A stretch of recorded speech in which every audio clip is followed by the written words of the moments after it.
jangan lupa subscribe.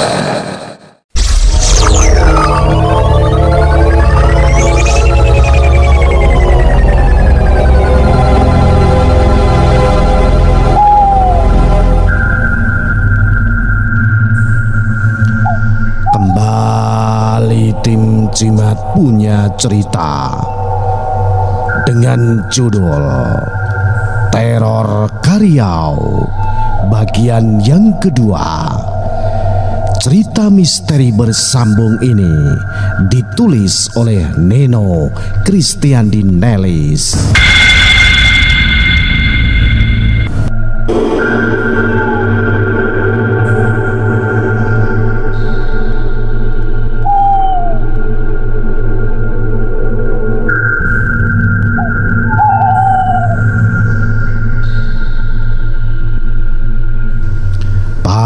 Pada kisah yang lalu diceritakan, Manda bersama sang suami Jose yang saat itu pergi ke dapur, ternyata ada suara langkah-langkah kaki yang sangat menakutkan.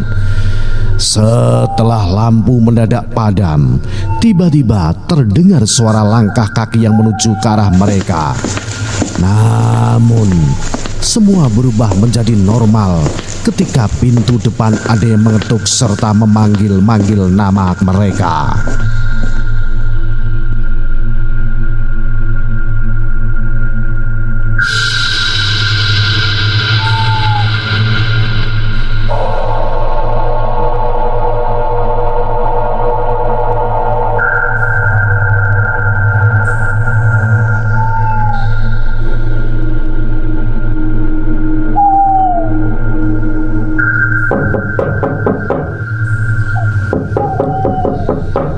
Pak Jose, Bu Manda, selamat malam. Aku dan suamiku segera menarik nafas dalam-dalam. Ya Pak, sebentar, saut suami sembari buru-buru melangkah ke depan. Sementara aku masuk dulu menuju ke kamar untuk menjemput Eti.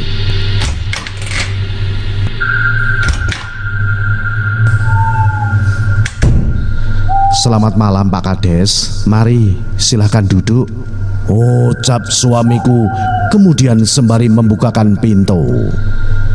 Ya, terima kasih dan mohon maaf kalau kedatangan saya mengganggu. Oh, tidak apa-apa Pak Kades, kami tidak terganggu kok. Syukurlah, karena ada beberapa hal yang perlu saya kabarkan untuk kalian. Oh ya, apa itu Pak? Ini mengenai jaket hitam itu loh. Jadi jaket hitam yang kemarin sempat kami kira milik Anda, sekarang sudah kami ketahui siapa pemilik sebenarnya. Syukurlah. Milik siapa Pak? Itu miliknya Pak Kareso. Jadi kemarin kan ia jualan daging celeng ke desa kita ini.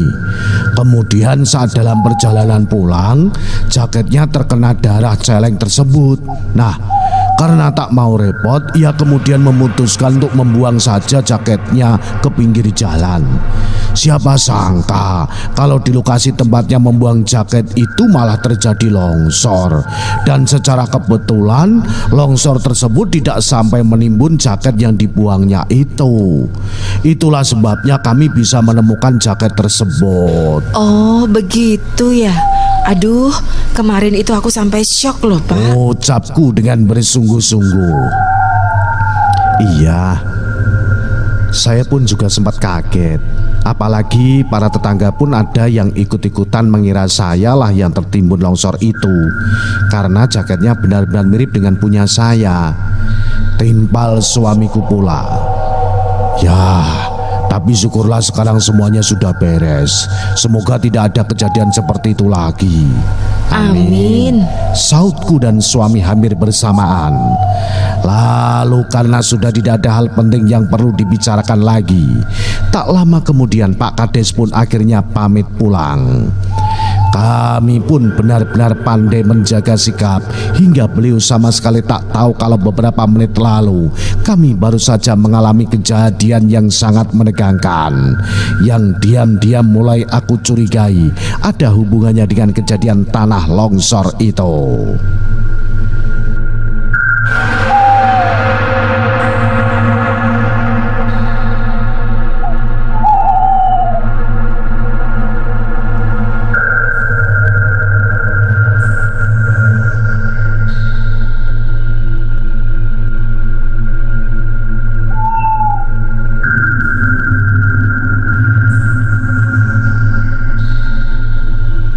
Tiga hari berlalu setelah kejadian di dapur yang masih belum terpecahkan itu, keadaan rumah tanggaku semakin tak terperikan.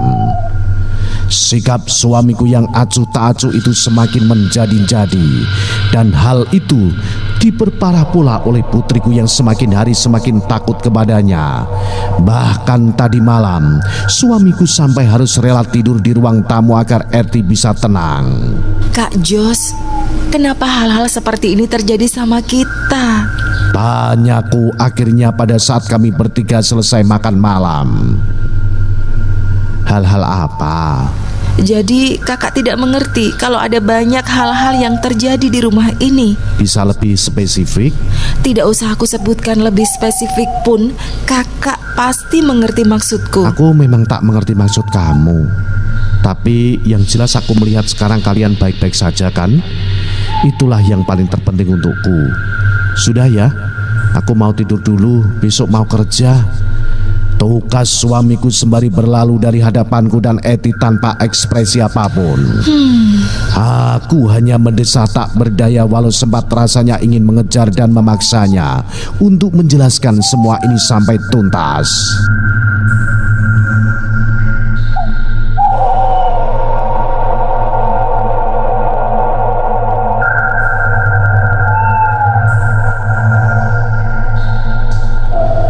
Beberapa jam kemudian jarum pendek pada jam dinding rumah kami mulai menunjukkan pukul 12 malam.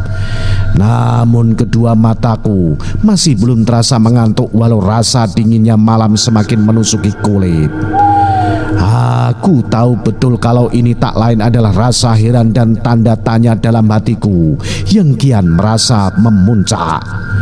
Iya, bagaimana tidak memuncak setelah aku tahu kalau suamiku lebih dari 1 minggu ini tidak pernah masuk kerja. Aku mengetahui hal ini karena tadi secara tak sengaja menemukan 2 lembar surat teguran dari dalam tasnya yang menunjukkan kalau tanggal yang tertera di surat-surat itu tertulis dengan jelas bila sejak hari kejadian tanah longsor sampai pada hari ini ia tidak pernah datang bekerja sebagaimana mestinya. Jadi, jika selama ini ia tak pernah masuk kerja, lalu kemanakah ia pergi? Apakah memang ada sesuatu yang sedang disembunyikan oleh suamiku?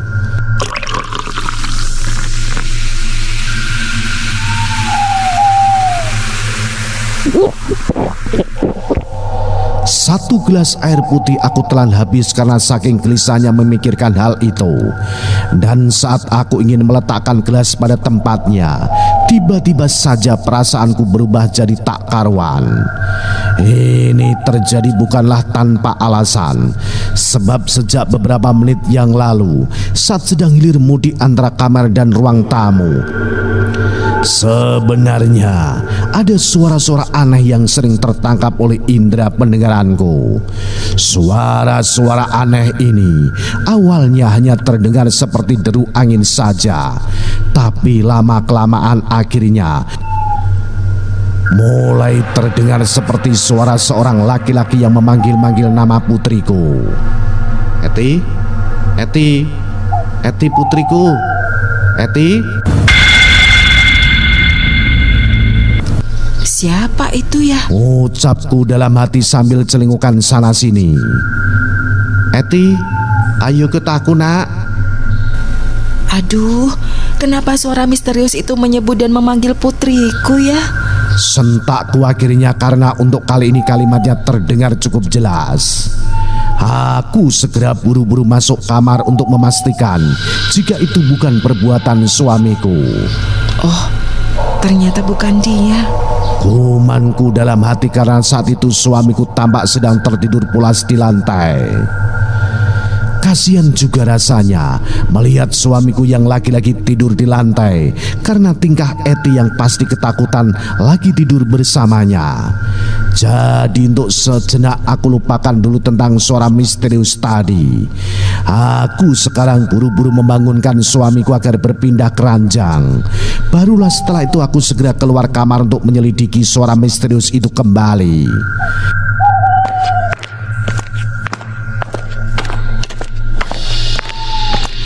Lalu setelah setengah jam berlalu, aku malah belum juga mendengar suara misterius itu lagi. Tapi yang aku temui sekarang justru munculnya suara-suara aneh dari depan rumah. Suara-suara aneh itu pada awalnya hanya terdengar seperti suara langkah kaki seseorang yang sedang berjalan hilir mudik di halaman. Lalu seiring berjalannya waktu, akhirnya semakin dekat dan mentok di depan pintu. Ada rasa gugup dan takut yang menjalar di relung hatiku. Namun aku tetap nekat untuk mencari tahu siapakah yang berada di balik pintu tersebut. Dan selama dalam perjalanan mendekati pintu, aku memang belum merasa ada sesuatu yang aneh. Aku baru merasakan adanya sesuatu yang cukup aneh adalah ketika sudah sampai pintu. Karena di saat itulah aku mulai merasakan tubuhku sedikit merinding.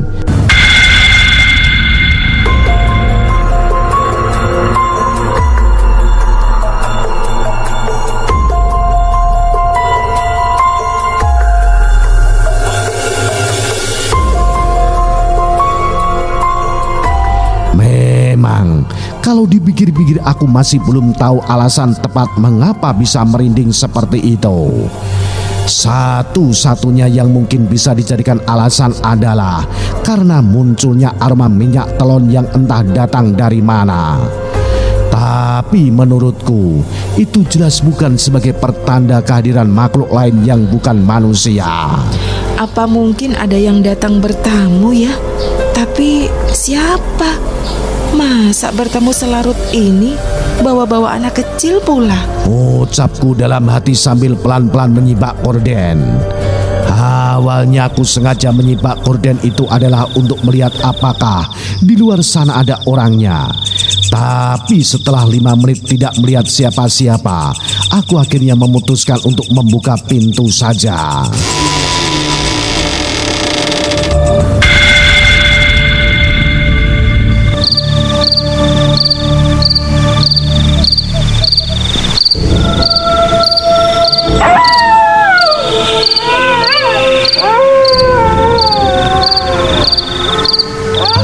Aku menoleh ke sana ke sini dengan cepat berharap agar sesuatu yang bisa aku lihat. Tapi setelah cukup lama menjelukkan kepala dari balik pintu, akhirnya aku memutuskan untuk menyudahinya saja. Biar bagaimanapun memang tetap tak ada siapa-siapa juga. Pintu kukunci rapat. Tapi baru beberapa langkah menuju kamar, mendadak ada yang memanggil namaku. Manda? Manda?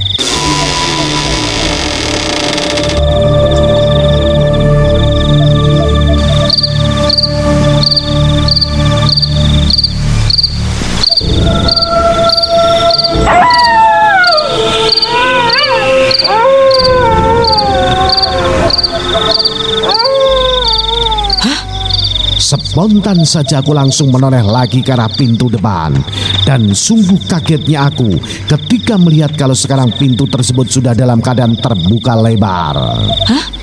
Kok bisa ya? Umamku sambil terperangah. Ada apa? Tanya suamiku tiba-tiba muncul di sampingku.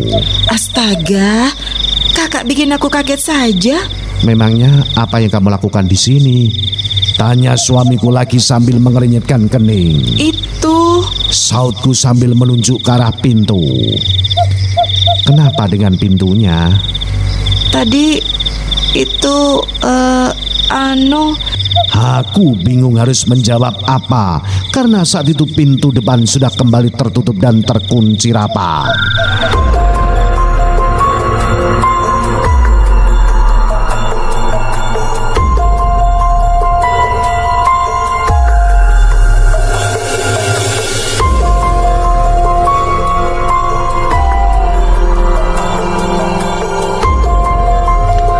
Sehari sejak kejadian yang misterius itu, untuk malam-malam berikutnya aku tidak pernah bisa tenang dan tertidur nyenyak. Ada saja suara aneh atau bisikan yang mengganggu indera pendengaranku. Masih mendingan kalau suaranya masih seperti suara ocehan dari kejauhan. Tapi bila sudah terdengar jelas dan sangat dekat, itulah yang baru benar-benar terasa sangat mengganggu sekali. Apalagi kalau sudah mulai terdengar memanggil-manggil namaku dan putriku. Kamu sendiri mendengar atau tidak sih, Kak? Tanyaku pada suatu pagi pada saat suamiku bersiap berangkat kerja. Dengar apa? Dengar suara misterius yang setiap malam memanggil aku dan Eti. Iya, aku dengar juga. Jadi kakak dengar juga ya? Iya, tapi aku bisa apa? Ya kita harus melakukan sesuatu dong, Kak. Tak ada yang bisa kita lakukan. Dia sudah berlalu jauh dan tak akan bisa dihentikan lagi. Hah? Kakak bilang apa tadi? Jadi kakak selama ini sudah tahu kalau ada sesuatu yang tidak beres dalam keluarga kita? Iya, aku sudah tahu. Tapi sayangnya aku tak bisa berbuat apa-apa. Kenapa kakak tidak berterus terang dari awal? Kakak justru membuat aku dan Eti jadi merana. Apakah kakak tidak tahu kalau aku begitu menderita dengan sikap kakak selama ini? Hah? Aku benar-benar menyesal atas semua itu. Dan aku tahu kalau sikapku selama ini salah, tapi justru itulah yang membuat kita masih bertahan hingga sekarang. Memangnya apa yang sedang terjadi sekarang, Kak? Nanti kamu akan tahu semuanya. Yang penting mulai saat ini kamu harus ikuti apapun yang kukatakan ya. Iya, Kak. Baiklah, sekarang aku berangkat dulu. Iya, Kak. Tapi kakak benar-benar berangkat kerja kan? Iya. Saut suamiku tergagap dan tampak kaget mendengar pertanyaanku tadi. Aku hanya mendesah pelan saja melihat tingkahnya. Kini aku semakin saja kalau ada sesuatu yang rahasia. Dan suara-suara panggilan yang aku dengar selama ini pasti sebagai isyarat kepadaku kalau ada sesuatu yang tidak beres dengan suamiku. Bagaimanakah kisah selanjutnya? Apa yang akan terjadi dengan keluarga Manda? Ikuti terus cerita misteri bersambung Teror Karyau. Salam Cimatres, salam satu misteri.